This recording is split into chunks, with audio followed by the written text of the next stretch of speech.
Masih bersama saya di Live Talk Sesudut Pandang. Kita berbicara tentang aktualisasi ideologi Pancasila di era demokrasi.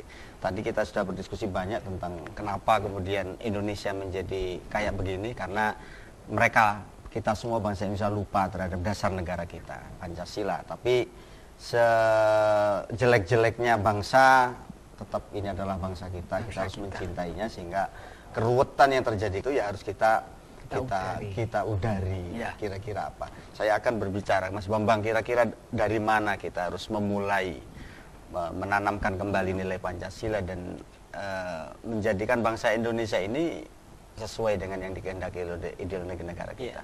Jadi Pancasila sepertinya perlu diajarkan lagi seperti dulu, itu yang pertama. Okay. Yang kedua, Pancasila harus secara totalitas masuk ke dalam suatu sistem undang-undang. Sistem undang-undang. Karena apa? Undang-undang kita saat ini banyak yang tidak mengacu pada Pancasila, Mas. Bahkan mengacu pada kapitalis, termasuk undang-undang migas, undang-undang pendidikan, berbagai undang-undang. Exactly, itu sudah benar itu. Iya. Jadi kita harus berani secara totalitas itu masuk ke dalam Pancasila secara totalitas. Jangan sampai hanya sekedar mengajarkan di dunia pendidikan, tapi hukum dan undang-undang kebijakan pemerintah mengacu pada kapitalis, itu suatu kebohongan yang harus kita rubah. Kebohongan yang nyata itu. Kebohongan yang nyata yang harus kita rubah. Akhirnya judulnya apa? Begitu banyak rakyat melarat, begitu banyak rakyat tidak bisa. Jadi akhirnya apa? Rakyat Indonesia itu selalu kecewa dan teraniaya serta tidak berdaya setelah berhasil memilih pemimpinnya. Itu yang terjadi. Dan negara ini milik para pemimpin. Iya, karena mereka berdiri di atas kepala rakyat tadi. Iya, karena mereka kaya dari kita. Jadi istilahnya yang kaya makin kaya, yang miskin makin miskin. Oke. Harus diajarkan, diimplementasikan undang-undang. Diajarkan dan langsung diimplementasikan undang-undang. Jangan pernah takut untuk melakukan itu. Tentang mental orang Indonesia yang sudah tidak jujur itu gimana menurut Anda? Punya konsep nggak? Jadi ada, kalau di dalam buku Kitab Nata Negara itu, dari energi masa lalu saya tangkap, dulu Indonesia itu insya Allah berasal dari negeri Atlantis, yaitu suatu negeri yang 10.000 tahun sebelum Masehi lalu menjadi negeri yang sangat luar biasa hebat di muka bumi ini. Bahkan Plato pernah mengatakan seperti itu, dan Aristo Santos, peneliti dari Brasil, juga menemukan ternyata negeri Atlantis itu diletak di sebuah tanah yang bernama Indonesia sekarang. Gitu ya. Nah, ternyata apa? Kenapa mereka bisa besar gitu? Ternyata waktu itu mereka juga menjadi negeri yang semrawut, Mas. Akhirnya apa? Begitu terpilih seorang pemimpin waktu itu, dia dalam pidatonya mengatakan, sejak detik ini darah, harta serta kehormatan rakyat bangsa ini akan dilindungi sepenuhnya oleh negara. Akhirnya yang dia lakukan cuma dua hal. Pertama, setiap pejabat negara harus berani mengucapkan sumpah prasetya pertiwi, yaitu sumpahnya seseorang kepada Tuhannya bahwa dia akan teguh dalam memegang amanat yang dipercayakan padanya. Dan bila dia melanggar amanatnya, maka putuslah urat jantungnya. Itu mereka ucapkan ketika sumpah jabatannya. Dan waktu itu karena orang dulu mandi mungkin. Orang dulu mandi, dan sekarang pun mesti mandi, Mas. Kalau bisa dicoba kok, Mas. Ya. Ada nggak pemimpin negara maupun anggota dewan yang seperti itu? Saya yakin mandi. Dan kedua, hukum betul-betul diterapkan dalam undang-undang tentang Pancasila itu. Hukuman mati diberlakukan pada siapapun juga tanpa pandang bulu ketika dia sudah melakukan kejahatan. Dua hal itu ternyata resep paling hebat gitu. Dalam tempo 2 bulan negara bersih dari orang seperti itu. Tapi memang untuk memulai Indonesia seperti itu, kita harus berani memulai yang baru, Mas. Dalam arti, mari kita lupakannya lalu, kita buat Indonesia seperti ini, hukum baru. Karena kalau tidak begitu kita serba repot, kita terganggu pada masa lalu terus. Artinya butuh pemimpin, Pak, ya. Butuh pemimpin yang tegas. Yang tegas dan kemudian berani membuat undang-undang dan menerapkannya. Iya. Dan itu berlaku sejak detik itu, Mas. Detik itu ke belakang biarlah kita lupakan semuanya. Sebenarnya masih ada harapan ya, artinya amat sangat. Kalau Indonesia dipimpin oleh orang yang tegas dan berani, itu sangat, kemungkinan amat masih sangat, ada. Amat sangat, karena Indonesia sangat kaya. Bukan dipimpin oleh orang yang bisa membeli suaranya, enggak ya? Iya, iya. Nah, saya ini kagum pada tiga presiden, Mas, sempat, Mas. Tiga Bung Karno. Saya kagum pada beliau. Waktu beliau membubarkan konstituante kembali ke undang-undang.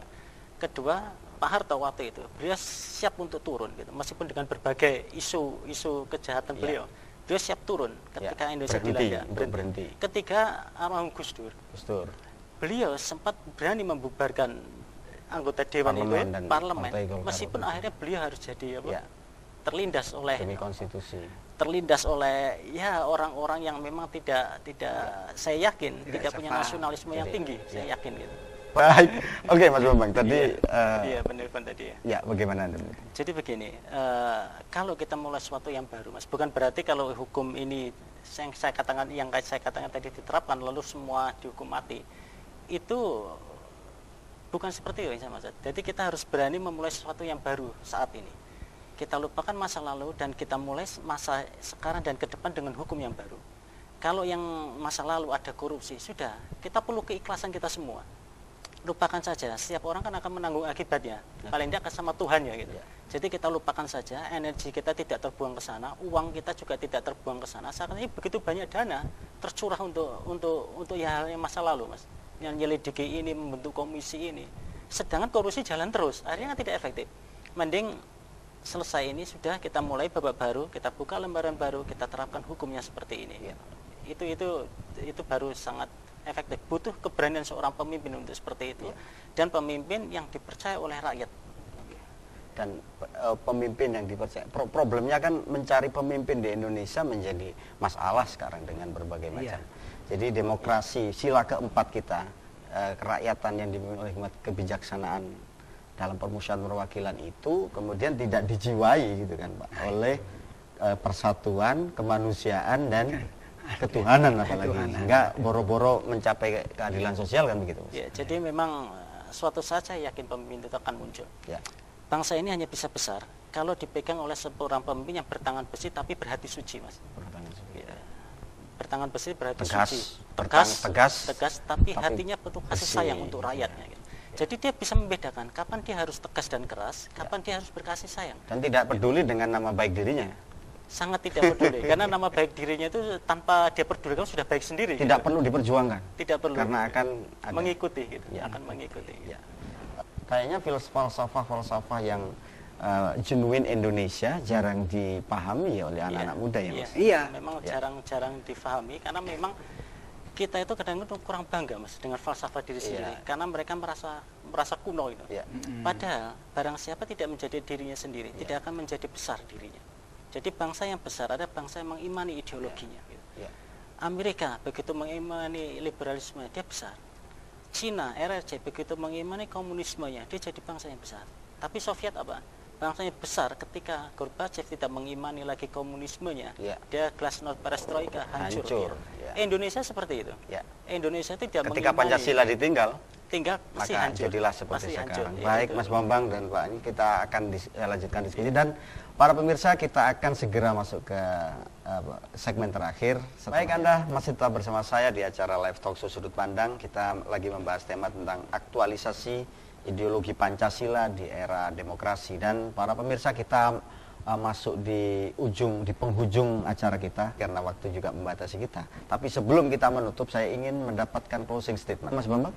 Jadi kalau memang kita ingin berpancasila, mari kita berpancasila secara totalitas. Orang bilang mungkin Pancasila secara kafah ya, secara totalitas. Jangan separuh-separuh lagi. Dengan arti membuang yang dia sukai dan mengambil membuang yang tidak dia sukai dan mengambil yang dia sukai, itu penuh dengan kemunafikan. Jadi mari kita totalitas, masukkan Pancasila murni secara konsekuen ke dalam seluruh aturan undang-undangan gitu. Sehingga ekonomi masyarakat bisa terbangun. Karena saat ini kita bukan lagi sedang membangun bangsa, Mas. Kalau membangun harus mulai dari bawah. Tapi kita sedang membersihkan. Berarti harus dari atas. Berarti atas dulu yang harus diberikan wacana tentang Pancasila. Harus uswah hasanah. Gitu, harus ada contoh yang baik dari para pemimpin. Jadi ibda binafsik kata Nabi ya. Iya, karena kita sedang membersihkan, bukan membangun lagi. Tidak membangun lagi. Jadi kalau membersihkan harus dari atas, Mas, logikanya. Gitu. Baik, dan wahai para pemimpin, sadarlah bahwa Anda harus memulai dulu pembersihan dan kebersihan negeri ini. Baik para pemirsa, Pancasila adalah energi hebat kita di masa lalu. Pancasila telah menanamkan kepada kita bahwa kita sebagai bangsa Indonesia harus menjadi bangsa yang berketuhanan dengan melaksanakan prinsip-prinsip kemanusiaan demi persatuan Indonesia. Dan melalui demokrasi kerakyatan dan permusyawaratan, mari kita tempuh untuk menuju tujuan akhir dari bangsa ini, Kitalah yang harus mempertahankan dan mengamalkan Pancasila, bukan bangsa lain. Oleh karena itu, marilah kita kembalikan, aktualisasikan nilai-nilai Pancasila di era global ini dan di era demokrasi ini. Saya Hakim Jaili, selamat berjumpa kembali dengan acara Sudut Pandang yang akan datang. Wallahul muwaffiq ila aqwamit thoriq. Wassalamualaikum warahmatullahi wabarakatuh.